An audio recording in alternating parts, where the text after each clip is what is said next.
What's up guys, Agent here again with another build video, and today we're going to be going over the Nightblade healer spec here. So Nightblade healers are kind of in a interesting position right now, mainly because Nightblade support roles have been given quite a few extra tools in their sort of class toolkit over the past few patches. However, when it comes to actual, in terms of kind of group utility, Nightblade healers are not quite as strong as Templars or Wardens are. That being said, Nightblade healers have one of the strongest burst heals in the game, and they have a very good sort of heal over time class abilities, which lend them to pretty different sort of play style here. They also have a little bit of additional damage that they're able to deal compared to some other DPS classes, or just say other classes in general. But generally speaking, Nightblade healers are kind of second rank healers here when you compare it to Templars and Wardens for endgame PvE healing. That being said though, Nightblade healers are certainly more than capable of completing all pieces of content in the game. So just like the rest of our build videos, we'll be going over gear, skills, attributes, basically everything you need to know to recreate this build yourself. Now, as a support role, we will not be doing any sort of parse at the end of the video. Instead, we'll be discussing kind of the philosophies behind healing and how healing is different from, let's say, a Templar healer, as well as how ESO healing is different from MMO healing in general. We will be discussing in length about the various sets that you should have your support role, so that means you will need to have a lot of different sets and a lot of different skills to be able to swap out depending on a strategy, depending on the fight, etc. So we will be spending quite a bit of time going over all of that information. So without further ado, let's go ahead and get started here first with our gear. So this is just one of many potential gear combinations here. So again, like I mentioned, we will be going over several different gear setups here that you're going to want to have on hand, just in case you might need to do something a little bit differently. Maybe your other healer is wearing a specific set and you might not need to wear a set that I have on right now, and so on. Starting off with our Monster Helm set, we are starting with Symphony of Blades, which is definitely one of the strongest support sets in the game right now in terms of Monster Helm sets, providing 23, 25 magic or stamina every second for 6 seconds, once every 18 seconds. So this is particularly strong, really great for overall sustain. Doesn't provide any sort of additional healing, but with the ease of getting everybody up to 100% now in the game, Symphony of Blades definitely stands out as a very good sort of Monster Helm spec, especially when you have multiple of them going off in a single raid group here. Just really helps out overall group sustain. Other Monster Helm sets that you might want to hold on to. We're going to start from the top and work our way down. First one I want to talk about is going to be Sentinel of Rkugamz here. So whenever you heal yourself or an ally, you have a chance to summon a Dwemer Spider that heals for 1258 health and restores 500 stamina to you and your allies within 5 meters every second for 8 seconds. This effect can occur once every 15 seconds. So not a very powerful heal. 1258 healing done per second is not particularly strong. Your active abilities, generally speaking, will heal for a little bit more than that, at least every second. But you're using Rkugamz for the additional stamina return, which is actually very strong in stamina-heavy groups. In Magicka-heavy groups, or in groups where you kind of have a 4-4 split between Magicka and stamina, Rkugamz is not going to be quite as strong. But if you are running, for example, 6, 7, 8 stamina DPS, then Rkugamz becomes very powerful just because the amount of stamina that you're returning is very, very high here. It's definitely a set to pick up here as a healer. Moving on, Earthgore, not quite as strong as it used to be, mainly because it only heals one person now. It's a very good burst heal, but again, the fact that it only heals one person kind of really reduces its overall utility. And so Earthgore, while I would say hold on to it just in case things change, or perhaps there are some niche uses for Earthgore, I wouldn't necessarily go out of my way to farm for a set of Earthgore here. Bogdan the Night Flame is also a very powerful set here, so whenever you heal somebody, you have a 10% chance to summon a totem for 6 seconds that heals you and your allies within 5 meters for 3177 health every second. This effect can occur once every 10 seconds, so this is the strongest in terms of raw healing potential Monster Helm set in the game right now. Yes, Earthgore does have stronger burst heal potential, but in terms of raw HPS done, Bogdan is going to be stronger, mainly because of the fact that it can heal multiple people at once. So if it drops within the group, you can heal pretty much everybody within that group for that 3k tick every second. So very, very powerful when it comes to the total amount of healing that you're able to do here. So definitely a set to pick up as a healer. And that is pretty much it for all the different Monster Helm sets that you're going to pick up. There are a couple of Monster Helm sets that have very, very niche case uses. For example, Lord Warden, Bloodspawn, but those are more for very, very high-end guilds to use for very specific scenarios. So I wouldn't necessarily go out of the way to farm for those specific sets. Next, going over our first set here, we're going to go with Perfected Olorime, which comes from Cloudrest. So you will need to have access to that trial if you want to get this set here. This is one of two sources in the game right now for Major Courage, the other source being Spell Power Cure. However, Spell Power Cure does have a fairly lengthy list of limitations here that Olorime kind of gets around, and so Olorime is definitely the preferred method of getting Major Courage here. So every single raid team will have Olorime on at least one healer, so definitely try to get a set of Olorime. It does not have to be perfect like I have here. You can get the non-perfect version just from running Cloudrest on normal, and that's perfectly fine. The only thing you'd be missing would be the additional max magicka on that 5-piece, which ultimately isn't going to be very impactful on your overall ability to heal. So definitely pick up Olorime. Again, doesn't have to be perfect, it can be the non-perfect version. It kind of depends on what you're able to clear at the moment. Moving on from Olorime, the second set is going to be Infallible Aether, which comes from any of the 3 Kraglan trials here. The 5 set itself has been a minor tweak, a little bit of a bug fix, where the lightning heavy attacks, you will need to channel it completely in order to get the minor vulnerability. But if you're running it on the restoration staff bar, it's still, as long as you start to channel the heavy attack, you'll still be able to apply minor vulnerability. So a little bit of a change there. But Infallible Aether is still one of the most consistent ways to get minor vulnerability if you're not running, for example, a Nightblade tank with Ambush or Lotus Fan. So really powerful set here. Again, if you're running a Nightblade tank, they might be running Ambush or Lotus Fan for minor vulnerability, in which case you would swap this out for one of the different sets I'm going to talk about in a few minutes. But generally speaking, Infallible Aether is definitely going to be a set that you're going to find on at least one healer in a raid group. Now, in terms of armor traits and enchants, before we move on to alternative sets here, I like to go with Divines on all of my small pieces with Max Magicka enchants, and then Infused on my large pieces with Prismatic enchants. You can still go with Divines on your large pieces if you would like. It's kind of up to you how you want to deal with that. I personally like Infused for a little bit stronger Prismatic enchant. It's not going to be very strong. It's not going to be a huge difference in overall ability to heal, so it's kind of a play as you kind of feel it out. I would still recommend running Prismatic Glyphs though on your large pieces, mainly for the additional health and stamina there, so that way you're able to use something like Clockwork Switch's Fillet or Witchmother's Potent Brew without necessarily need to worrying about the loss of health compared to running something like Orzgard's Red Frothgar or even Blue Food. For jewelry, all arcane with all spell damage enchants. Due to the changes to springs and orbs, basically the fact that you can only have one out at a time, sustain is actually fairly easy as a healer. As long as you're running something like the Atramac Mundus and you're not using your skills irresponsibly, sustain is actually pretty decent. So you don't really need to run any sort of Magicka regen glyphs. You certainly can if you would like, but it's kind of up to you whether you need to do that or not. Most healers will be running 3 spell damage glyphs instead. If you don't want to run Arcane as a jewelry glyph, jewelry trait, you can also run Infused for the stronger enchant. It's kind of up to you how you want to play around with that. For the restoration staff bar, I actually need to make the enchants. But for your front bar, you're going to go with one of several options. So you can go with a weapon damage enchant for higher spell damage. You can go with Crusher enchant, assuming that it's infused, of course. This is typically speaking going to go on your back bar because your back bar is typically going to be infused. You can go with Absorb Magicka if you need to sustain, Absorb Health for some more health. You can go Shock to help with concussed uptime. You can go with Weakening for the reduction in incoming damage. So you do have several options here when it comes to weapon enchants themselves. In terms of traits on the front bar, I like to run Powered. However, you don't need to run Powered. This just gives you more healing output. You could also run something like Nirn, which will kind of do the exact same thing, except it's a direct increase to your spell damage, so that way you also get some additional DPS as well if you do some off DPSing. You can also go with Infused to make your enchant stronger, or you can go with Charged if you're running a shock damage glyph on the back bar here, and I'll explain that in a little bit here. But for your back bar, you should always be running an Infused enchant, and I should say, infused trait with either a Crusher enchant or a Shock enchant. The Shock enchant is there for the concussed uptime, which is required in order to get off balance, because we'll be getting off balance through Lightning Blockade. Now, if you're running a shock damage enchant on the back bar, you can run charge on the front bar, because that way when you're on your front bar, you have an increased chance to apply concussed while you're on your charged bar.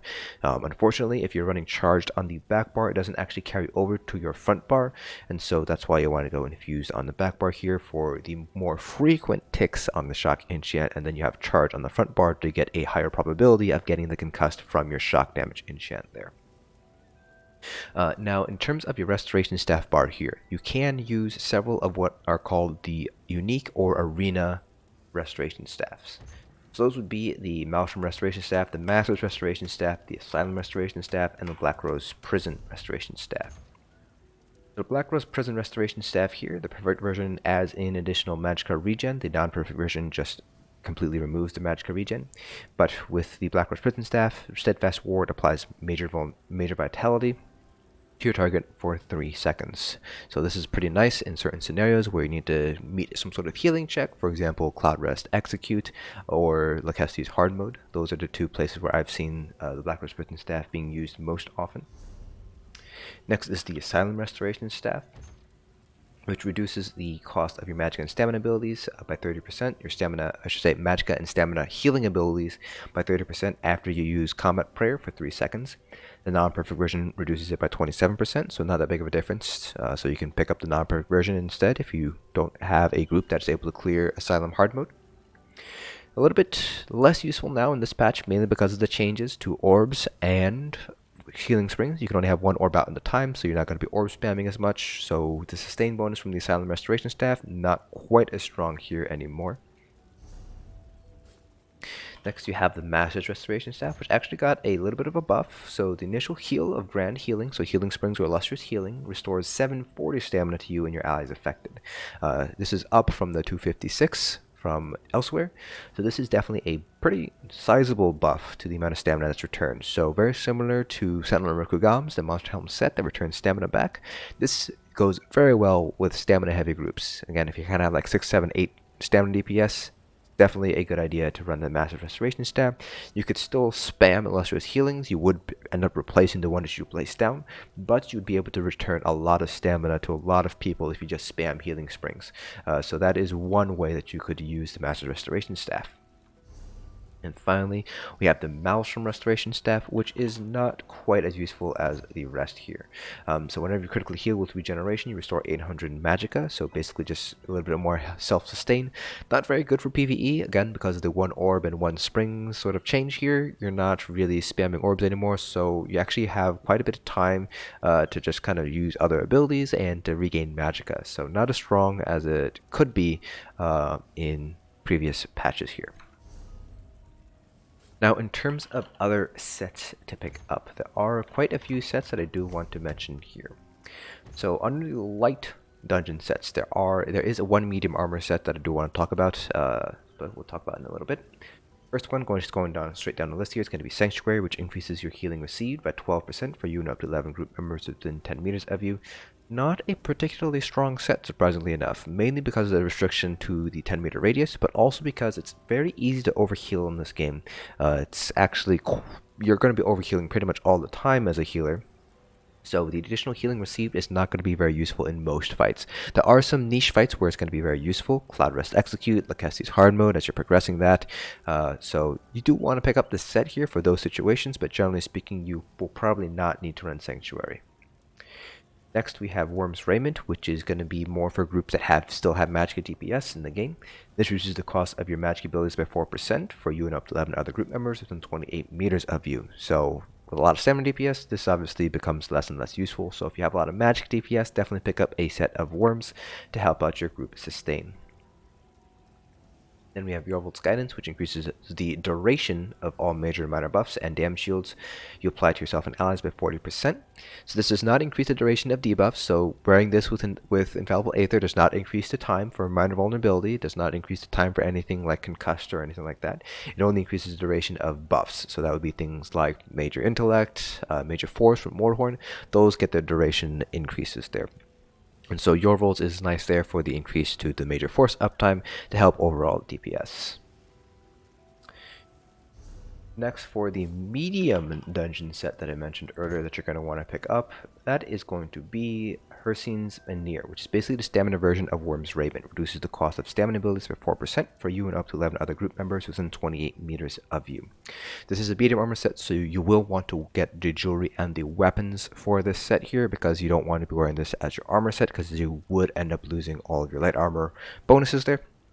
Just make sure you're picking up jewelry and weapons with Hircine's here. This is the only medium dungeon set that you would want to pick up here. Moving on from there, there are no real good overland sets to run as a healer. Again, your job as a support role is to help support your DPS, do as much damage as possible, and none of the overland sets really kind of fit that mold too much, regardless of whether that's heavy, medium, or light. In terms of trial sets, we've already pretty much covered all the trial sets, but there is one set I want to point out here, which is going to be Eye of Navintas, which is pretty strong for you personally for the cost reduction. However, for other people, it's not going to be quite as strong. It's a little bit more consistent uptime, but not necessarily higher uptime due to the change with Orbs. So, kind of useful, but generally speaking, not that great, especially when combined on a Nightblade, which doesn't really give out that many synergies. You have no unique class synergy, so Eye of Navintas is definitely not something I'd recommend you run on a Nightblade healer. It is a set that I did want to kind of point out here. So, moving on from there, that's pretty much all the sets that I wanted to talk about. Again, there are going to be a couple of very niche case scenarios. So, for example, the group healer in Cloud Rest +3 will typically be wearing Ebon Armory. So there are a few other sets, but because of the very limited use, I'm not really going to be covering them too much here. In terms of race, I am a Breton. Bretons are going to be one of the strongest races for healing in ESO. The other race being Argonians, and then High Elves. So Bretons get 2000 max magicka, they get 7% cost reduction to all magic abilities and 100 magicka regen. Argonians get 8% additional healing done modifier, as well as 1000 health and magicka there. Plus they get a potion passive, which restores 4000 magicka health and stamina whenever they drink any potion in the game. So it just helps out the overall sustain that way. And then High Elves get 2000 max magicka and 258 spell damage, basically allowing you to kind of off DPS a little bit on the side here.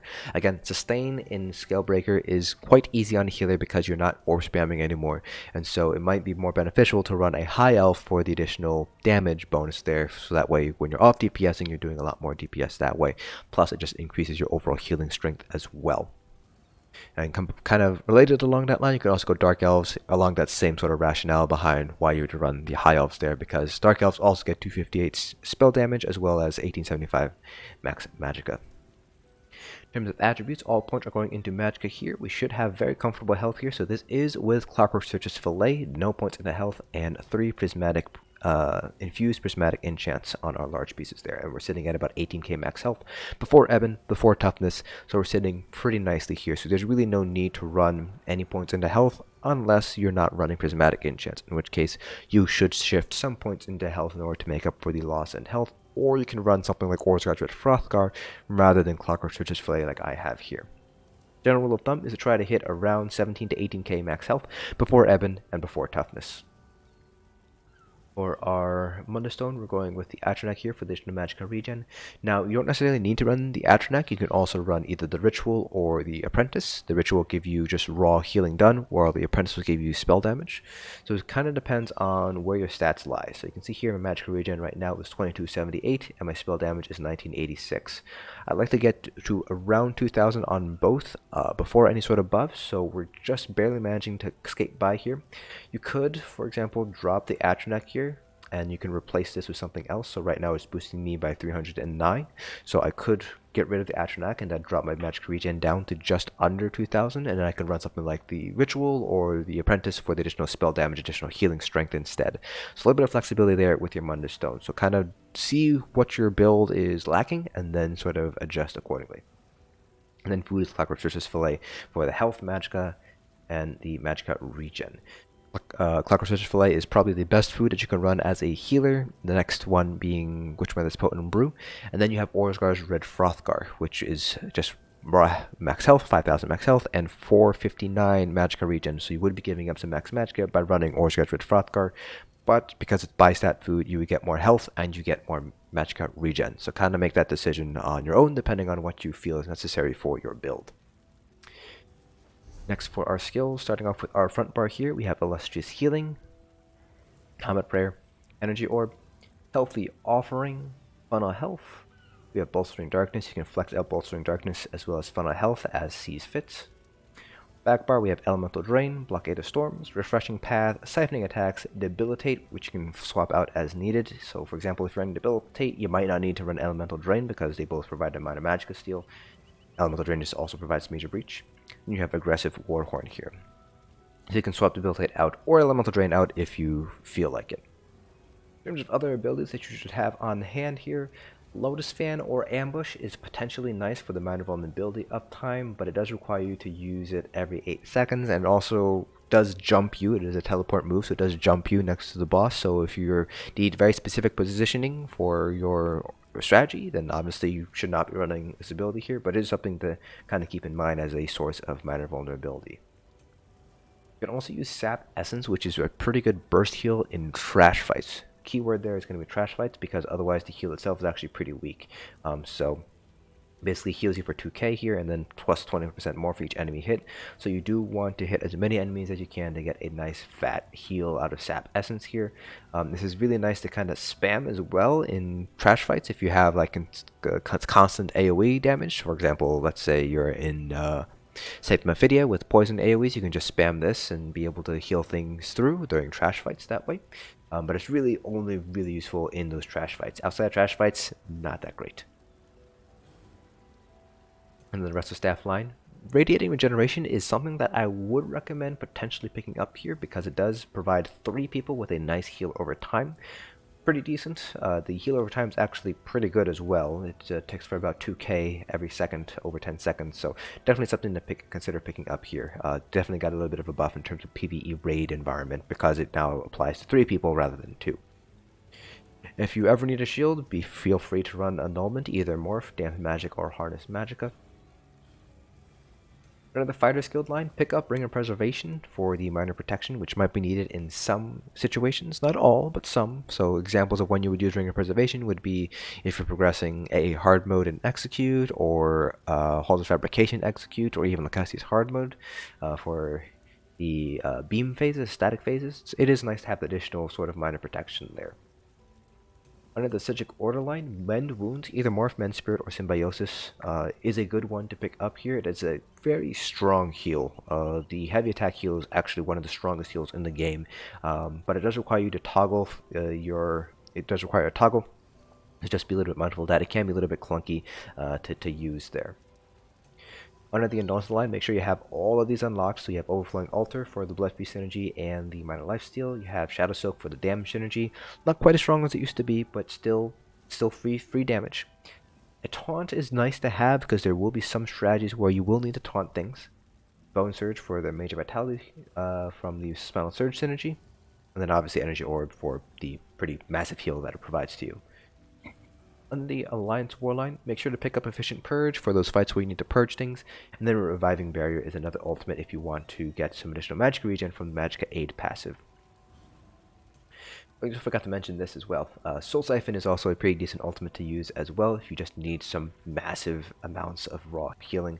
Bolstering Darkness provides the major protection as well as the synergy which heals, but Soulsiphon just provides healing right off the bat and also applies major vitality, so the healing that you do is actually increased even further because of that major vitality bonus there.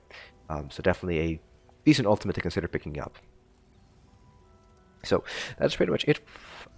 Actually no, we need to go over CPs. I lied. CP cap is still 810, so we still have 270 CPs across each of our different constellation types.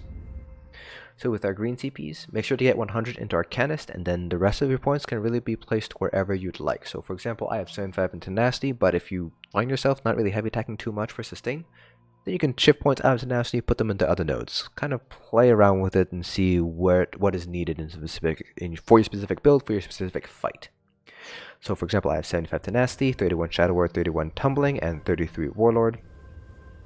For blue CPs, the only 2 things that matter are going to be Blessed and Elfborn, 100 and 100 here. The remaining 70 points can be placed wherever you'd like. Their other CPs are mostly DPS oriented, so you can really kind of ignore them as needed or just kind of spread the love a little bit here. So for example, 32 Ellie Expert, 10 Spell Erosion, 28 Thaumaturge meets all the jump points there and completely fleshes out all of our CP points. Next are red CPs. This is kind of a balanced approach, so pretty good decent mitigation across all pieces of content here. 81 Ironclad, 61 Thick Skin, 64 in a Hardy, and Elemental Defender. So that's all the build information, so now let's go ahead and talk about the philosophy behind healing. So first, let's talk about where Nightblade healers differ from Templar healers. The first and most obvious one is the fact that you have no class synergy, I should say non-ultimate class synergy, because your ultimates do have synergies. So unlike Templars, unlike Wardens, unlike Sorks, you don't have any sort of synergy that you could provide, a unique synergy. So, for example, Templars have Shards and Purify. Shards is shared with Orbs, so you can kind of rule that out, but they do have Purify as a synergy there. Wardens have the Budding Seed synergy. Sorks have Liquid Lightning if you're running Liquid Lightning. So those are all class synergies that are unique to that specific class. Nightblades don't really have that, and so as a result, you will have a little bit lower Alkosh uptime if the tank is relying on you to provide synergies for Alkosh. Right now, the only synergies you'd be able to provide would be the ones from sort of class agnostic skill trees. So, for example, the Undaunted line, which is sufficient, but it obviously makes things a little bit harder to maintain good Alkosh uptime, to maintain good synergy uptime as a Nightblade healer. The other thing to take note of as a Nightblade healer is that in terms of healing, a lot of your heals are more heal over time rather than just a straight burst heal. Healthy Offering is a very powerful burst heal. So it heals for 12k right off the bat. It does have the cost of health, which isn't that bad. Really, generally speaking, if you just divide it out, it ends up being 500 health per second, which you can easily make up by just dropping the springs on yourself. But that's the only real burst heal that you have. It's a very good burst heal, don't get me wrong, it's a very good burst heal, and the offset cost, health cost is actually not that bad, but your other class abilities tend to be more heal over time. So Funnel Health is a heal over time, Refreshing Path is a heal over time, Debilitate would be for the Might of Magica Steel, but a lot of these are heal over times. And so you'd be relying mostly on things like Comet Prayer or Healthy Offering in order to get that burst heal going. So that's one thing too that's kind of different. Templars have a little bit more burstier heals. Wardens too, with Budding Seeds. Nightblades tend just to have that one burst heal and then a bunch of heal over times. But generally speaking, that's how most healing seems to be going towards Scalebreaker. Just have a bunch of heal over times on your allies, and then just kind of DPS or sort of figure out what you're doing for the rest. Manage buffs, debuffs for the rest of the time that you're not really actively healing. In terms of healing philosophy, healing in ESO is a little bit different from healing in other MMOs in the fact that the healer's job is divided into two parts. The first part is obviously healing, making sure nobody dies, but the second part is arguably the more important part, at least in sort of organized trial groups, which is support the DPS, basically increase the amount of damage that your DPS are able to do.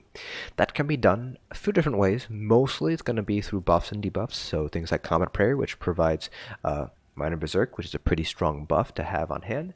Energy Orb, in order to provide some additional resources, so that way they're able to fully sustain light attack rotation. So things like that. There also comes from things like sets. So for example, Infallible Aether gives you the Minor Vulnerability, Olorime gives you the Major Courage.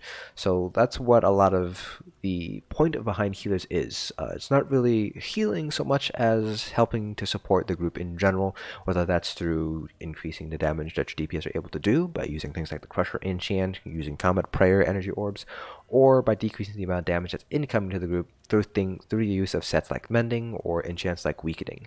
But generally speaking, healing in ESO is actually fairly easy, just raw healing. So like healing that you're doing per second is actually very easy to get really good heals per second done in ESO. You just drop a Springs, you drop out an Orb, you maybe use Comet Prayer for any sort of burst heal. But generally speaking, you have enough heal over time abilities that you're able to really manage health very decently well in both 4-man and 12-man content. Burst healing is not really as prevalent here as it would be in other MMOs, for example. And so a lot of your time should be spent on managing your buffs, managing your debuffs. That's really what separates out good healers from great healers, just how well you're able to manage buffs and debuffs here. Now, I usually do not heal on my characters. I do have a healer, but I don't normally play it. And so in the description below, you will find streams to a couple of people who do main heal. So I do recommend checking out their streams, their Twitches, their YouTube channels to kind of get a sense of what healing is like in ESO. Seeing healing done is better than listening to me drone on about how healing actually should be done. So make sure to check out those channels below. But that is it for this video. Hope you guys found this informative. If you guys have any questions about the build itself or healing in general, please feel free to leave down in the comment section below, or drop by one of the channels in the description below and pop a question onto their streams or their YouTube comments. Hope you guys found this video informative, and I will see you guys in the next dungeon.